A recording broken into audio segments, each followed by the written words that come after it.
বন্ধুরা, ওই কদিন ধরে যে এই বাচ্চাগুলোকে দিল্লিতে বাচ্চাগুলোকে তুলে নিয়ে যাওয়ার জন্য যে সুপ্রিম কোর্টের অর্ডারটা বেরিয়েছে, এই অর্ডারের তীব্র প্রতিবাদ আমি জানাচ্ছি। আমরা এখনও নিরাপদ থাকি এই বাচ্চাগুলোর জন্য। আমার মনে আছে বেশ কিছুদিন আগে আমি একদিন ভোর রাত্রে, তখন কোভিড চলছে, ট্রেন চলতো না, বাস আমাদের এদিক থেকে একটা দুটো বাস যেত কলকাতার সাইডে। তা আমি যাব বলে বেরিয়েছি, রাস্তায় একটা জনমানব নেই, একটা গাড়ি ঘোড়া কিচ্ছু নেই যে বাস স্ট্যান্ড অবধি আমি যাব। রাস্তা দিয়ে যাচ্ছি, সেই সময় দেখছি যে 4-5টা কুকুর আমাকে প্রোটেক্ট করে নিয়ে বাস স্ট্যান্ড অবধি গেল। তার কারণ কি জানেন? তার কারণ হচ্ছে ওই কুকুরগুলোকে আমার হাজব্যান্ড রোজ রোজ খেতে দিত।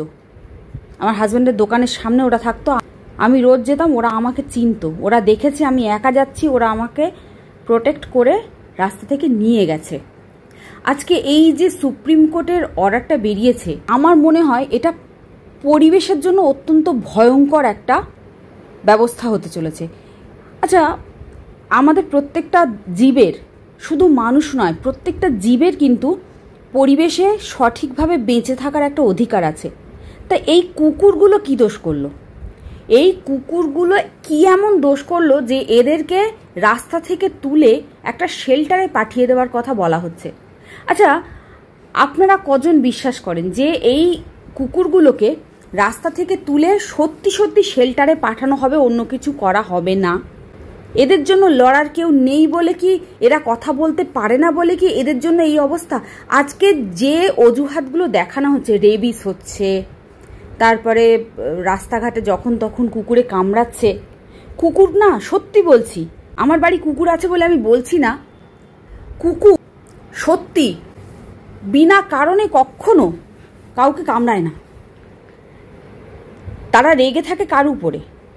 আপনারা হাতির গল্প তো জানেন, যারা তাদের সঙ্গে শত্রুতাই করে তাদের উপরে রেগে থাকে। তবুও যদি যারা এদের সঙ্গে দুর্ব্যবহার করে তাদেরকে যদি বলা হয় যে তোমরা এদের সঙ্গে দুর্ব্যবহার না করে বা আপনারা দুর্ব্যবহার না করে একটা দুটো বিস্কুট এদের খেতে দিন, দেখবেন ওরা আপনাকে সারা জীবন মনে রাখবে। একদিন খাওয়ান, বেশি দিন খাওয়াতে হবে না, আপনি একদিন খাওয়ান, ওরা সারা জীবন মনে রাখবে। আর এই যে রাত্রিবেলা আমাদের পাড়া অরক্ষিত থাকে, সেই পাড়াগুলোর পাহারা কারা দেয়? সব থেকে বড় কথা হচ্ছে পরিবেশের ভারসাম্য নষ্ট হবে। এই যে এতগুলো কুকুর, একটা দুটো তো কুকুর নয়, একটা দুটো কুকুর হলে কেউ কারোর বাড়িতে রেখে দিল ঠিক আছে, কিন্তু প্রচুর কুকুর, কয়েক লক্ষ কুকুর, এদেরকে কোথায় বাসস্থান দেওয়া হবে? যেখানে মানুষ তার বাসস্থান পাচ্ছে না, ঠিকমতো খাবার পাচ্ছে না। মনে হয় আপনাদের যে এই বাচ্চাগুলোকে ঠিকমতো খাবার দেওয়া হবে, ঠিকমতো চিকিৎসার ব্যবস্থা করা হবে, ভ্যাকসিনেশন করা হবে? মনে হয়? এখনো পর্যন্ত প্রচুর বাচ্চা এমন রাস্তায় ঘুরে বেড়াচ্ছে, আমাদের বাড়ির সামনেই আছে প্রচুর বাচ্চা, তাদের স্টেরিলাইজেশনও হয়নি, ভ্যাকসিনেশন তো দূরের কথা। তাহলে এই বাচ্চাগুলোকে যে ধরে নিয়ে রাখবে, তার জন্য তো রাখার যে বাসস্থানের প্রয়োজন, যতটা জায়গার প্রয়োজন, ততটা জায়গা কে দেবে?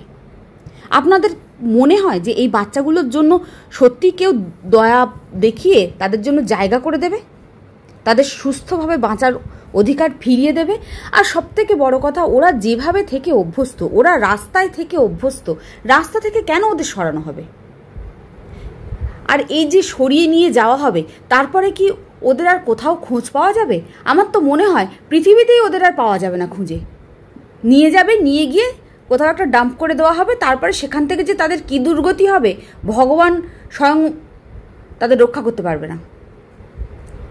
এবার এই বাচ্চাগুলোকে বাঁচানোর জন্য আমাদের মতো শিক্ষিত সমাজ, অশিক্ষিত সমাজ, যারা জীবকে ভালোবাসে, শুধুমাত্র পশু নয় সবাইকে ভালোবাসে, শুধু দুটো কুকুর নয়, কুকুর, বিড়াল, গরু, ছাগল প্রত্যেকেরই অধিকার আছে, তাহলে উচিত অন্তত এই বাচ্চাগুলোর পাশে দাঁড়ানো।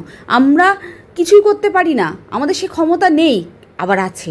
আমরা যদি প্রত্যেকটা মানুষ আমাদের এই সোচ্চার হয়ে এই বিষয়ে, তাহলে কিন্তু বাচ্চাগুলোকে আমরা চেষ্টা করব। তবে হ্যাঁ, আজকে একটা খবর দেখলাম যে বাচ্চাগুলোকে এই যে সরিয়ে দেওয়ার যে রায়টা বেরিয়েছে, অমানবিক রায়, এই রায়ের বিরুদ্ধে এই রায়টাকে স্থগিতাদেশ দেওয়ার একটা কথা শুনেছি, জানি না কতটা সত্যি, তাই বলছি যে আমাদের সোচ্চার হতেই হবে এই বাচ্চাগুলোর জন্য। ভিডিওটা বেশি বড় হয়ে যাচ্ছে, যেই কারণে আমি আর বাড়াচ্ছি না। আপনারা সবাই সোচ্চার হন, অন্তত মানবিকতাকে বাঁচিয়ে রাখার জন্য হলেও এই বাচ্চাগুলোর জন্য সোচ্চার হন সবাই। ধন্যবাদ।